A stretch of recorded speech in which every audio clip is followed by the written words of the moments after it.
The rain poured steadily outside, streaking down the fogged windows of Mama Lila's diner. The kind of small place that once held the laughter of neighbors, the chatter of regulars, and the warm rhythm of soul music drifting from an old jukebox. Now it was silent.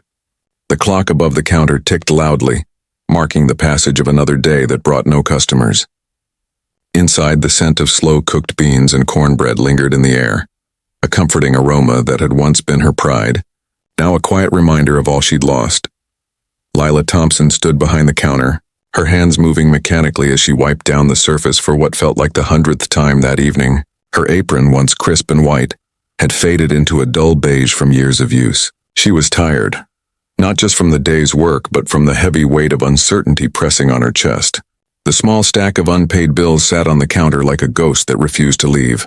Rent, electricity, supplies, all overdue. She glanced toward the kitchen, where a single pot simmered softly, her last batch of gumbo. The smell made her stomach twist. It was supposed to be her dinner, her comfort after another hopeless day. The gumbo was her signature dish, a recipe passed down from her mama, who taught her that food wasn't just about taste. It was about love. But now, as she stirred the pot, it felt like she was clinging to a memory more than a dream. The refrigerator hummed faintly behind her. When she opened it, the sight nearly broke her heart. Half a loaf of cornbread, a few onions, a small jar of pickles, and that one last serving of gumbo. "This ain't living," she whispered to herself, her voice low and weary. She leaned against the counter, closing her eyes as the rain outside grew heavier, the steady rhythm tapping against the glass like a sad song. She thought about the days when the diner was alive. Kids from the neighborhood used to run in for her sweet tea. Old men played dominoes in the corner booth. People came for her food and stayed for her laughter. But those days were gone. The pandemic had taken what little business she had, and rising prices had made it impossible to keep up. Still, Lila refused to give up. She took a deep breath and whispered a small prayer. "Lord, I know you're watching. I don't got much left, but if there's still a purpose for me, I'll keep cooking till you tell me otherwise." As she turned off the stove and untied her apron, a faint sound echoed through the empty room, a soft knock at the door. She froze, unsure if she'd imagined it. The rain was still falling, the streets were empty. But then it came again, louder this time, hesitant but real. Someone was outside, knocking gently like they were afraid to disturb the quiet. Lila hesitated for a moment, unsure if she should answer the door. It was late, nearly closing time, and the rain outside had turned into a relentless downpour. She peeked through the glass and saw a figure standing beneath the dim streetlight. A man, drenched to the bone, his shoulders slumped, his clothes clinging to his frame. He looked exhausted, defeated, like the storm itself had worn him down. When she cracked the door open, a gust of cold air rushed in, carrying the smell of wet pavement and loneliness. The man looked up, his eyes full of apology and need. "Ma'am," he said quietly, his voice trembling from the cold. "I don't mean to trouble you, but could you spare a little something to eat? Anything at all?" For a moment, Lila didn't know what to say. She looked at him, the threadbare coat, the hole in his shoe, the way his hands shook slightly. Her stomach knotted. The only food she had left was the gumbo she'd been saving for herself. It was the last decent meal in her kitchen, the last bit of comfort she could hold on to before facing another uncertain day. But something inside her, maybe that same stubborn kindness her mama had taught her, wouldn't let her turn him away. "Come in, baby," she said softly, opening the door wider. "Ain't no sense standing out there in that cold." He stepped inside, dripping water onto the floor. Lila grabbed an old towel from the counter and handed it to him. "Sit yourself down," she said, nodding toward the nearest booth. He did as told, his movements slow and careful, as if afraid he might break something just by being there. Lila went to the kitchen and lifted the lid off the gumbo pot. Steam rose up, carrying that rich, smoky aroma that always reminded her of home. She ladled out the last of it into a chipped bowl and placed a slice of cornbread on the side. It wasn't much, but it was warm, and it was made with love. When she set it down in front of him, his eyes widened slightly. "Ma'am, I don't know what to say," he murmured. "You don't owe me this." Lila smiled faintly, sitting across from him. "You don't owe me nothing, sweetheart. Everyone gets hungry. That's just life." He took the first bite slowly, almost reverently, then another. His expression softened and something like peace washed over his face. "This," he whispered, "is the best thing I've tasted in years." Lila chuckled quietly, trying to hide her surprise. "It's just an old family recipe. Ain't nothing special." But the man kept eating, every spoonful slower than the last, as if he didn't want it to end. When he finished, he set the spoon down gently and looked at her with eyes that seemed far less weary than before. "You've given me more than a meal tonight," he said. Then he stood, thanked her deeply, and disappeared into the rain, leaving Lila staring after him, unaware that her small act of kindness had just changed her life forever. The next morning, the air felt unusually still around Mama Lila's diner. The sun broke through the clouds for the first time in days, streaking light across the rain-soaked streets. Lila arrived early, clutching her worn purse and jingling the keys in her hand. The moment she unlocked the front door, that familiar creak greeted her. The same sound she'd heard every day for years. She inhaled deeply, expecting the same emptiness, the same quiet that had haunted her for months. But something was different. A black car was parked out front, sleek, shiny, and completely out of place in her rundown neighborhood. She frowned. Nobody with that kind of money ever came here. As she stepped inside, she noticed a man standing near the counter, dressed in a neat gray suit, holding a clipboard and a camera bag. He looked professional but slightly nervous. Can I help you?"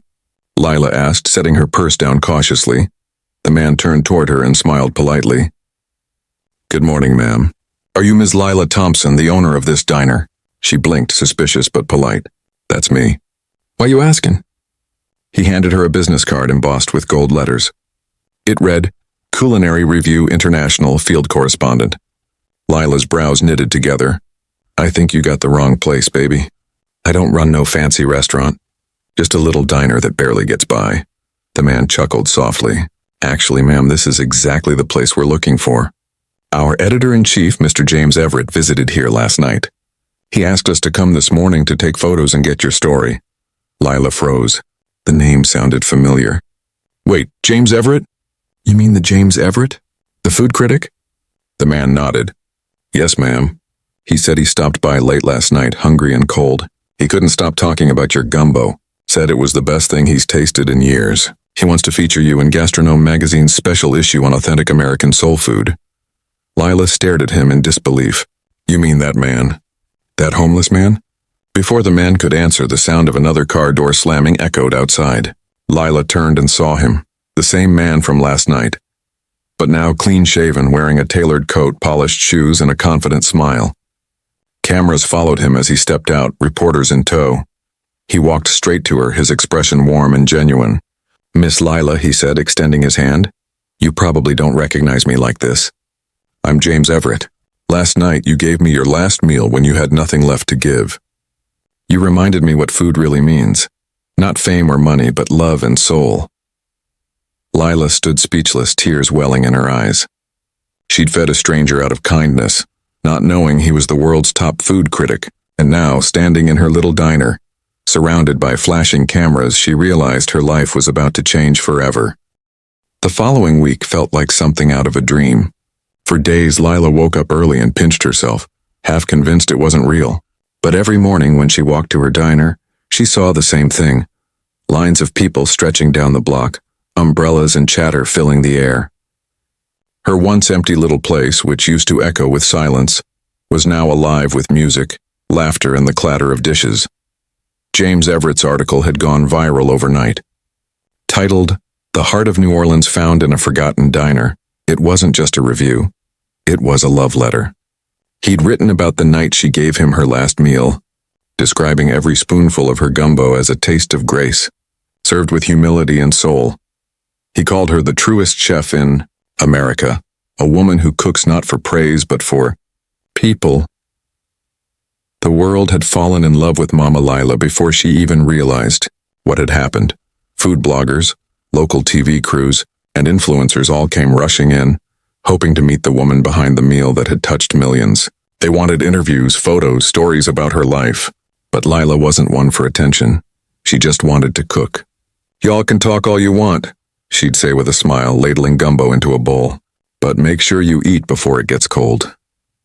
James returned often, always quietly, never as the famous critic, but as a friend. He helped her set up a proper kitchen, bringing in new stoves and fresh ingredients.